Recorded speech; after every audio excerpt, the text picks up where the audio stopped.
Very good morning here. It's nice and fresh south of the river in Melbourne. We are here, Maka, for something very special. This week we are looking at what can cycling do for good for people. Why are we here, Maka? That is a good question, and you're right, it is pretty brisk. Behind me, there's a huge marquee set up, and this place here, it's called Very Special Kids. If you haven't heard of it already, they do some very special work for sick kids, and a lot of them are terminally ill. But inside, we're going to wander in and check out what it's all about and find out more about this very special organisation. Let's go. Let's go.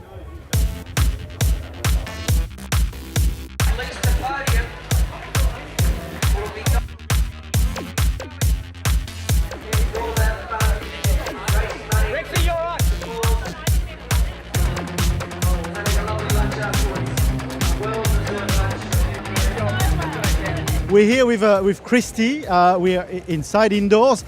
She's got a heart of gold, and we're going to find out why.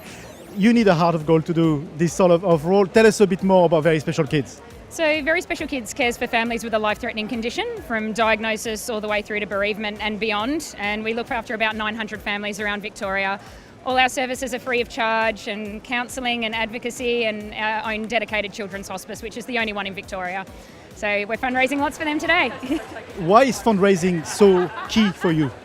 We don't receive minimal government funding, so it costs us $8.8 million to run the organisation for a financial year, of which we have to fundraise about 6.5 of that. So it's a big ask, but we've got guys like this doing wonderful things for us. I'm going to say, why cycling? Because it's fun. The Melbourne cycling community are just wonderful. They're very supportive of us. They're very competitive. They're all looking to take home that cup after the last couple of years. And at the moment, we've raised a lot. We're aiming for $200,000 this year. So we'll see how we go. So far, good morning. So far, great morning. There's a few very exhausted people around. 1 kilometre to go. Who will win this one between the Swiss team and the Toros? I hope it's the Toros. Here it is, smash through it. Well done, Rex.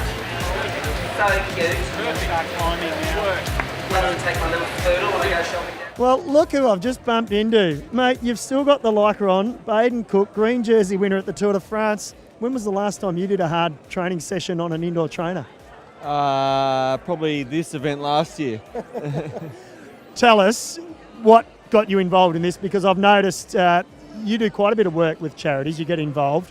What got you involved with VSK? The Toro group, a mate of mine, Rex Combe, he 2 years ago he pulled out of the Toro group, and so I got a late call up. I got involved. I got to know a bit more about Very Special Kids, and I thought it was a fantastic charity. And I've done it last year and this year. Each year I think I'm getting less fit. In fact, I'm definitely getting less fit. And I'll tell you one thing, the pain levels may stay the same, but you just go a lot slower. You do other work for other charities. This one must feel special for you, Very Special Kids. We know all the great work they do. It must give you a lot of sense of achievement when you see what the kids get out of something like this. When I first came here 2 years ago, I didn't know much about the charity or the hospice here, and I sort of got to hear a few stories, and I met some of the kids, and some of the stories were just so terribly sad, and it made me more motivated to come back, even though I don't really enjoy suffering in a 13-kilometre uphill time trial anymore, especially when I haven't been riding at all. But when you hear about the sad stories that some of the kids come here for their final part of their lives, and the fact that this place makes it a little bit more comfortable for them and their families, how can you say no to that? And the other side as well, isn't it great? I guess both you and myself, we've been involved in cycling for a long time, that the whole thing that drives this along is the push bike. Yeah, it's really great. And some of these blokes, most of these blokes got corporate jobs. Most of them haven't been professional or raced. A lot of them don't even pin a number on. But I tell you what, some of these blokes are bloody strong. I absolutely got caned today, and I think even last year when I was semi-fit, I got beaten anyway. But some of these blokes take this very, very seriously. They train up, and they're not mucking around.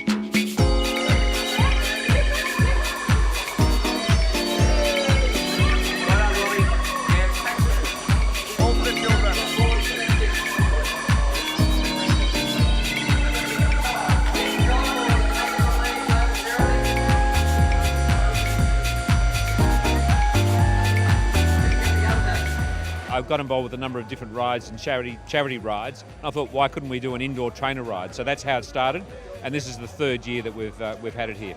It's been staggering. You know, you come up with an idea and you think that something might work, and you might get a couple of teams and a few guys to come together.